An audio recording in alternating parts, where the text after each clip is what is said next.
Oke. Nama aku Hanan Syamlan, aku Creative Director dari brand Hanan.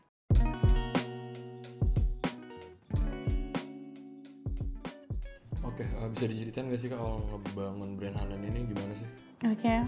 Awal mulanya banget itu emang aku lahirnya di Pekalongan, besarnya di Pekalongan. Jadi emang banyak bersentuhan dengan pengrajin batik. Dan dulu ketika SMP udah mulai melek fashion, SMP, SMA itu aku ngeliat batik tuh bisa, potensi besar deh, bisa dikembangin lebih jauh lagi deh. Nggak hanya sekedar misalnya kemeja batik, atau buat apa sih, buat sarung, bahkan buat daster. Kalau sekarang kan banyak daster-daster batik. Dari dulu lah, kayaknya batik tuh bisa banget go internasional, bisa banget masuk ke masyarakat yang lebih luas lagi, nggak cuma di Indonesia, di luar juga gitu. Jadi berangkatnya itu mungkin dari cita-cita itu. Dari situ setelah lulus SMA, jadi akhirnya dari situ udah punya cita-cita mengembangkan si batiknya ini. Terus aku baru memutuskan kalau aku masuk Esmod deh buat ngembangin gimana sih caranya. Karena kan kita punya idea tapi kadang-kadang nggak tahu gimana cara mengkonsepnya gitu, cara eksekusinya gimana gitu. Oke, koleksi-koleksi baju-baju yang dikeluarkan oleh Hanan nih modest wear tapi dengan sentuhan batik. Itu kalau boleh tahu tuh batiknya batik print atau batik tulis handmade gitu sih Kak? Pertama aku bikin Hanan, dia itu sebetulnya bukan modest wear, jadi lebih general lah. Baru tahun 2013 itu waktu aku mutusin berhijab, jadi otomatis kayak garis tangan aku juga berubah kan. Kayaknya Hanan berubah di brand modest wear. Oh, jadi sebelumnya tuh emang bukan modest wear? Sebelumnya bukan. Jadi aku bikin Hanan tuh 2009, aku lulus SMA 2008, terus 2009 kita seriusin. Terus kalau dulu biasanya orang kalau baru lulus sekolah fashion, idealismenya masih kuat banget kan. Kayak masih berusaha menunjukkan eksistensinya, aku nih beda loh gitu. Masih wild banget lah gitu. Jadi belum tahu nih, maksudnya aku belajar juga gimana sih pasarnya Indonesia tuh seperti apa, gimana cara mengemas produk yang tepat, yang bisa dijual. Kadang-kadang kan banyak lulusan sekolah fashion tuh barangnya bagus-bagus, tapi bisa terserap nggak sih sama konsumen di sini gitu. 2013-14 lah mulai berganti wajah. Oke, brand Hanan ini berarti termasuk bentuk dari idealisme Kak Hanan sendiri? Oh tetap, jadi emang awalnya kita berangkat dari batik, sampai sekarang alhamdulillah masih konsisten dengan si batiknya. Cuman sekarang ada beberapa, jadi kita tetap ngembangin batik, lebih kontemporer looknya, terus lebih bisa diterima masyarakat yang lebih luas juga, market yang lebih luas juga. Sampai akhirnya kemarin tahun 2018, alhamdulillah Hanan itu terpilih jadi salah satu desainer yang kreasinya ditampilin di San Francisco.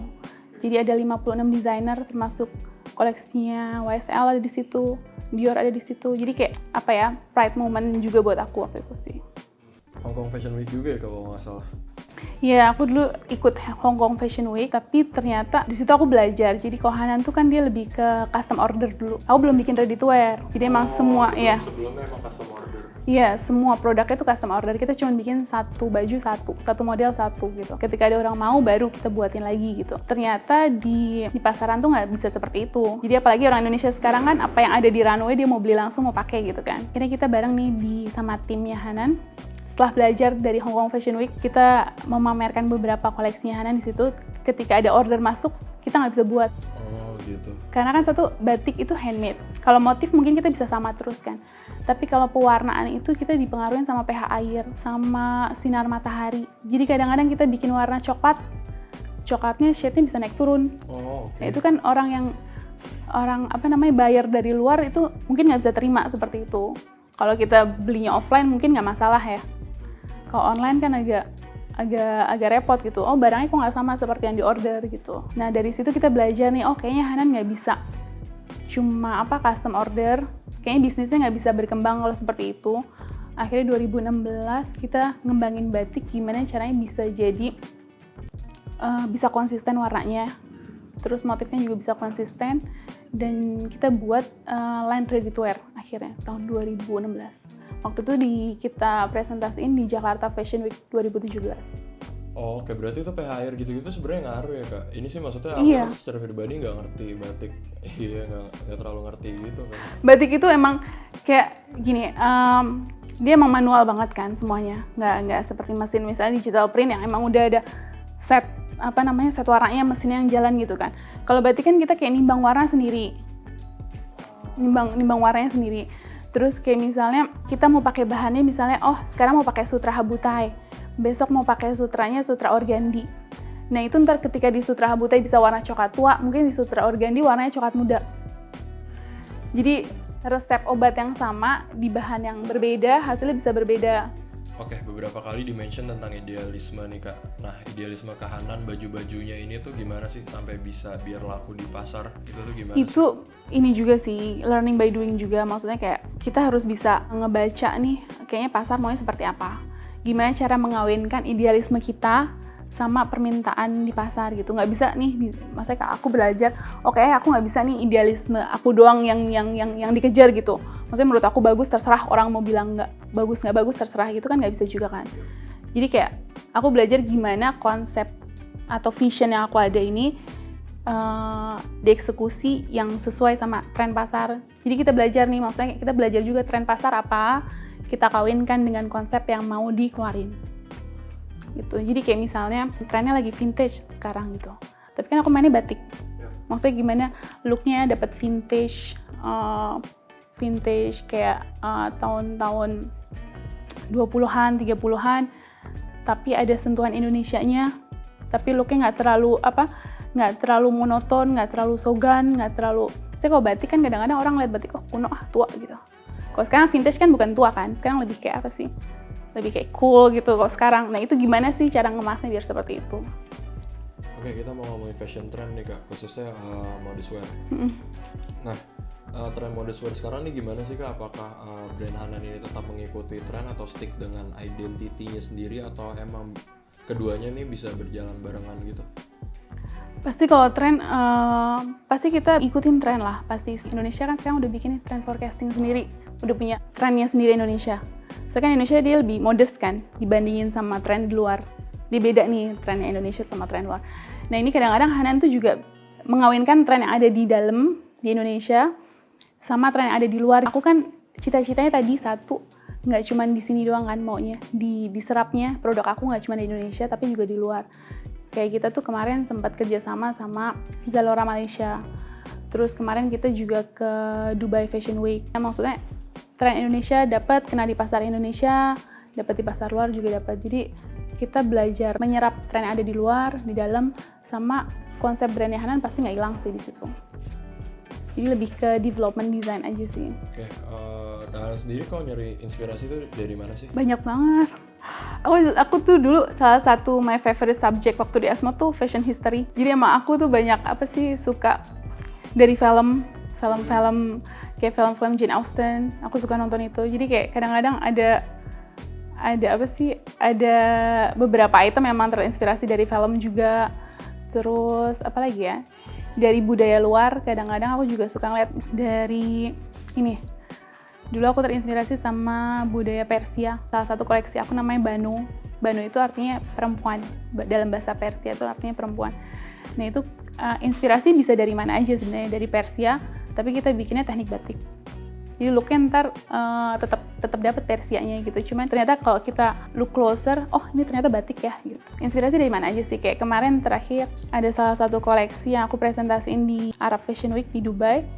Itu inspirasinya dari arsitektur Islam. Jadi kalau di Asmat kan kita diajarin inspirasi itu bisa dari mana aja loh. Bisa dari balon, bisa dari permen, bisa dari bentuk-bentuk bangunan. Kita jadiin buat inspirasi bikin baju. Jadi kita bikin mood board-nya dulu. Itu lebih teknikal sih. Kayak aku misalnya terinspirasi sama arsitektur Islam. Kayak arsitektur yang ada di zaman-zaman Utsmani di Turki. Itu aku ngeliat ke situ. Jadi waktu aku pergi ke Turki misalnya, aku foto-foto. Kalau nggak ngerasain suasana yang di sana, terus kita bikin mood board dulu. Bikin mood board, kita bikin siluet desainnya dari situ. Kita bikin warnanya dari situ. Jadi idenya itu walaupun tren ada di luar, tapi karena kita punya ide yang orisinil, jadi beda sama yang lain. Oke, minta tips dong Kak untuk desainer muda. Kalau aku ngeliat justru kayak anak-anak muda sekarang tuh lebih banyak resource-nya nggak sih? Maksudnya ada internet. Ya kan kalau dulu aku mau buka internet tuh agak lama loadingnya gitu, sekarang lebih mudah, maksudnya bisa belajar dari mana aja sebenarnya kan. Maksudnya dari brand-brand yang udah berkembang, udah sukses di luar sana atau di dalam Indonesia juga banyak. Terus inspirasi juga luas banget kalau sekarang. referensi juga banyak. Cuman mungkin tipsnya kalau misalnya kita lagi mau membangun brand, harus punya vision sih, harus punya visi, ini mau dibawa kemana brandnya, biar bisa bertahan, terus punya DNA brandnya sendiri, biar beda sama yang lain. Ketika kita bisa beda, punya konsep sendiri, orang bisa, oh ini brandnya Hanan nih, oh ini brandnya si siapa misalnya, Ria Miranda gitu, kan punya brand DNA masing-masing, harapannya sih bisa bertahan di industri fashionnya gitu. Oke, brand Hanan 2021 ada plan apa nih Kak? Atau dari Kak Hanan sendiri secara personal? Oke, kalau di secara personal belum ada. Belum ada buat nambah baby belum kan? Bercanda. Kalau misalnya 2021 plannya di Hanan itu kita lagi ngembangin kayak tahun kemarin koleksi Spring Summer 2021. Ya Hanan itu pakai teknik bordir. Biasanya kan kita emang konsistennya sama batik nih, kita mulai expand, maksudnya ke apalagi yang bisa kita kerjain. Oh ternyata bordir Indonesia juga bagus, maksudnya kayak Tasik itu kan bordirnya terkenal banget kan. Jadi kayak kita tuh lebih kayak gini, brand Hanan tuh aku punya vision tuh gimana kita bisa berkembang, bisa go internasional, tapi dengan kekuatan lokal yang ada. Kayak kita kan SDM-nya luas, banyak banget. Terus kayak wastranya kita, bahan-bahan kita kan beragam banget. Tekniknya juga banyak banget. Ada tenun, ada batik, ada bordir. Kita konsisten dengan batik, kita mulai merambah ke teknik yang lain. Nah 2021 itu kita mulai mengembangkan teknik bordir tahun ini. Jadi memang dari koleksi Asier, ada kita launching kemarin koleksi Asier Spring Summer Hanan 2021 itu, kita ngeluarin bordir kita pertama. Jadi 2021 kita insya Allah masih konsisten dengan bordir. Oh ya, by the way itu semua tuh dikerjainnya di Jakarta atau di Pekalongan sih Kak? Di Jakarta itu kantor aku kita nyebutnya sample room. Jadi kita ada di Jakarta ada tim, tapi emang lebih fokusnya itu untuk pembuatan sampel, pengembangan desain ya, pengembangan produk sama custom order. Jadi kalau custom order kita ngerjain di sini. Tapi kalau misalnya udah nih kita udah bikin beberapa sampel, kita lempar ke Pekalongan. Kita proses batiknya juga di sana.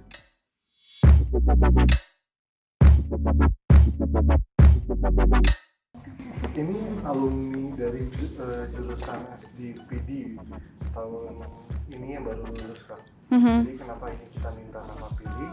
Kita pasti kan kakak punya pandangan sendiri lah.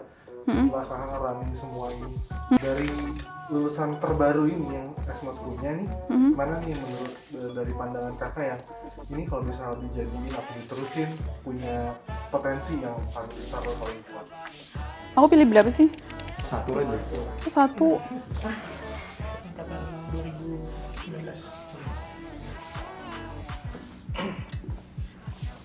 Jadi aku pilihnya satu aja.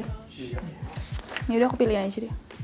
Dia dari ini juga bagus nggak sih? Maksudnya presentasi. Iya. Kalau sekarang kan online segalanya tuh orang lihatnya dari presentasi foto nggak sih? First impression tuh penting banget. Jadi kayak aku ngeliatnya artistiknya dapet gitu nggak sih? Buat nge-branding dapet. Jadi branding mungkin kan dari mata turun ke hati. Jadi orang beli produknya. Pertama aku ngeliat dia karena mateng. Maksudnya dari sampai ke presentasi fotonya. Jadi kayaknya berkelanjutan tuh dari dia mengkonsepsi baju sampai terakhir photoshootnya tuh nyambung semua. Jadi kayak looknya jadi kayak total gitu, dapat total looknya bagus. Get more insight about fashion, business, and lifestyle here at Esmod Expert Talk.